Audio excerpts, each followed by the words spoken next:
فیضان ذوالحجہ اسلامی سال کا 12واں مہینہ ذوالحجہ ہے۔ اسے ذوالحجہ اس لیے کہا جاتا ہے کہ اس میں حج ادا کیا جاتا ہے۔ ذوالحجہ بہت بابرکت مہینہ ہے۔ اللہ پاک ارشاد فرماتا ہے والفجر ولیال عشر، ترجمہ کنز ایمان، اس صبح کی قسم اور 10 راتوں کی۔ حضرت عبداللہ بن عباس رضی اللہ عنہما سے مروی ہے، ان یعنی 10 راتوں کی قسم سے مراد ذوالحجہ کی پہلی 10 راتیں ہیں، کیونکہ یہ حج کے اعمال میں مشغول ہونے کا زمانہ ہے۔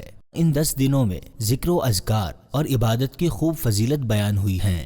فرمان مصطفیٰ صلی اللہ علیہ وآلہ وصحبہ وسلم، اللہ پاک کے نزدیک کوئی دن عشرہ ذوالحجہ کے ایام سے نہ زیادہ عظیم ہے اور نہ ان دنوں سے بڑھ کر کسی دن کا نیک عمل اسے محبوب ہے، لہٰذا ان دنوں میں تحلیل لا الہ الا اللہ، تکبیر اللہ اکبر اور تحمید الحمدللہ کی کثرت کرو۔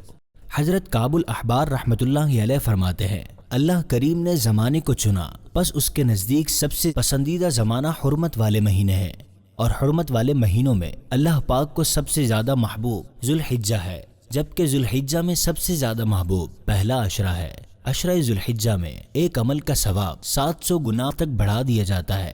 یوم عرفہ 9 ذی الحجہ، جسے یوم عرفہ کہا جاتا ہے، اس دن حاجی وقوف عرفہ کی سعادت حاصل کرتے ہیں۔ اس دن کو عبادت و ریاضت اور روزے سے گزارنے کی ترغیب دی گئی ہے، جیسا کہ رسول اللہ صلی اللہ علیہ وآلہ وصحبہ وسلم نے فرمایا، مجھے اللہ پاک پر گمان ہے کہ عرفہ کا روزہ 1 سال پہلے اور 1 سال بعد کے گناہ مٹا دیتا ہے۔ حضرت علی المرتضی رضی اللہ عنہ سے مروی ہے کہ زمین میں کوئی دن ایسا نہیں گزرتا جس میں اللہ پاک اپنے بندوں کو جہنم سے آزاد نہ فرماتا ہو، اور سب سے زیادہ عرفہ کے دن لوگوں کو جہنم سے آزاد کیا جاتا ہے۔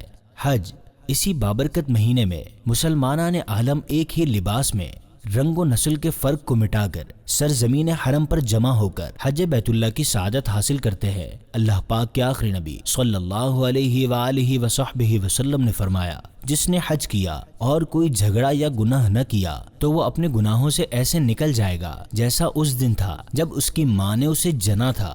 قربانی، ماہ ذوالحجہ میں ہر سال لاکھوں مسلمان اللہ پاک کے حکم کی بجا آوری، سنت ابراہیمی اور سنت مصطفیٰ کی ادائیگی کے لیے اللہ پاک کی بارگاہ میں اپنے جانوروں کی قربانی پیش کرتے ہیں۔ احادیث مبارکہ بھی قربانی کے فضائل و مسائل سے مالا مال ہیں۔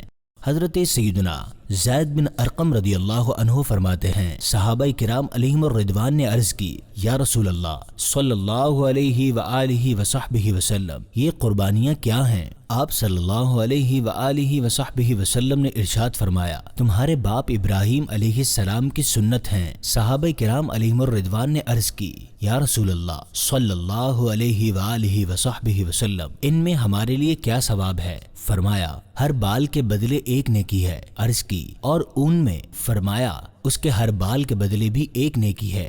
ماہ ذوالحجہ کے ذکر و اذکار اور عبادات، اس ماہ مقدس کو نوافل، ذکر و اذکار اور صوم و صلات میں گزارنا بلندی درجات اور بخشش و مغفرت کا باعث بنتے ہیں، جیسا کہ بزرگان دین رحمت اللہ علیہم سے منقول ہے۔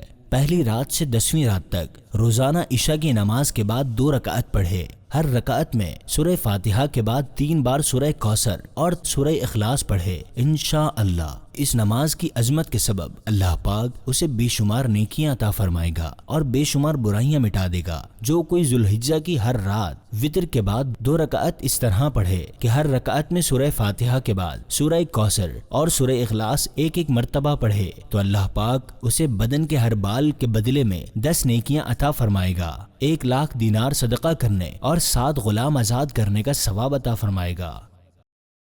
لبیک اللہم لبیک، لبیک لا شریک لک لبیک، ان الحمد والنعمت لک والملک لا شریک لک۔